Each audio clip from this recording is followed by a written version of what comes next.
गुम है किसी के प्यार में के आज के एपिसोड में हम देखेंगे कि रजत और सवी दोनों मिलकर सभी को बचा लेते हैं बस के हादसे से। रजत कियान को थप्पड़ लगा देता है ऐसी हरकत करने के लिए। फिर सवी रोक लेती है रजत को और कहती है अपना गुस्सा संभालिए। सभी बच्चे डरे हुए इनके सामने इतना गुस्सा मत कीजिए और कहती है कि हमें इस सिचुएशन को लीगल तरीके से हैंडल करना होगा।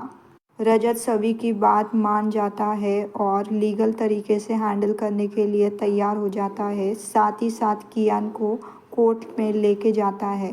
सभी कोर्ट में पहुंच जाते हैं। कुछ ही समय बाद आशिका भी कोर्ट पहुंच जाती है और लॉयर से कहती है कि ऐसे कैसे कर सकते हैं आप, एक छोटे बच्चे को बिना उसके पेरेंट के परमिशन उसे कोर्ट में कैसे लाया जा सकता है। फिर रजत और सभी भी वहाँ पहुँच जाते हैं। रजत आशिका से कहता है कि मैं लेके आया हूँ कियान को कोर्ट में। आशिका सभी से सवाल करती है ये सब तुमने ही किया है ना, तुमने ही कियान के खिलाफ कंप्लेन की है ना। फिर रजत आशिका से कहता है सभी ने कुछ भी नहीं किया, सब कुछ मैंने किया है, मैंने कंप्लेन दी है और कियान के खिलाफ केस फाइल किया है। आशिका रजत से कहती है कि तुम ऐसा कैसे कर सकते हो, कियान तुम्हारा बेटा है, तुम ये सब इस सभी के बातों में आकर कर रहे हो ना। फिर रजत आशिका से कहता है कि चुप रहो, मुझे लगा था कि बच्चों से प्यार करने का मतलब होता है उन्हें प्रोटेक्ट करना, लेकिन सभी ने मुझे समझाया कि उनसे प्यार करने का मतलब सिर्फ उन्हें प्रोटेक्ट करना नहीं होता है, बल्कि उनके गलती पर हमें उन गलतियों को सुधारना भी चाहिए। तुम्हें पता है आज कियान ने क्या किया, सारे बच्चों की जान खतरे में डाल दी। आज वो बस चला रहा था। सभी ने मुझे वो सिखाया जो हम दोनों को करना चाहिए। जो तुम नहीं कर सकती वो मैं कर रहा हूँ, मैं उसे सबक सिखा रहा हूँ ताकि वो आगे से ऐसे कुछ भी ना करे। आशिका रजत से कहती है कि ये सब हमें उसे घर पर भी तो समझा सकते थे ना, कोर्ट में लाने की क्या ज़रूरत थी। रजत कहता है कि उसने जो गलती की है वो छोटी मोटी गलती नहीं, बहुत बड़ी गलती है और इसका पछतावा उसे होना चाहिए, इसलिए कोर्ट में ही सही होगा। फिर लॉयर कहती है ऑर्डर ऑर्डर। रजत और आशिका, हम यहाँ कियान के केस के रिलेटेड आए हैं, आप दोनों की फाइट्स देखने के लिए नहीं। केस की सुनवाई शुरू की जाए। लॉयर कहती है कि कियान से बात करने के बाद मुझे उस बिहेवियर का कारण सिर्फ एक ही लग रहा है, उसके मॉम डैड अलग होने का। बच्चा काफ़ी डिस्टर्ब है, सही और गलत का फ़र्क उसे समझ में नहीं आ रहा है। इसलिए कोर्ट ने ये फैसला लिया है कि कियान को 6 महीने की मोहलत दी जाती है सुधरने के लिए। 6 महीने के बाद ये केस फिर से ओपन किया जाएगा। तब तक के लिए कियान अपने माँ के साथ घर जा सकता है।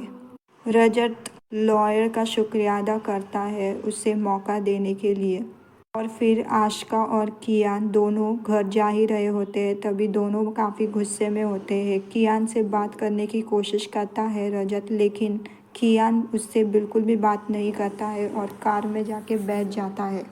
आशिका रजत से कहती है कि गलती की है तो अभी सज़ा भी भुगतो, उसकी नफ़रत।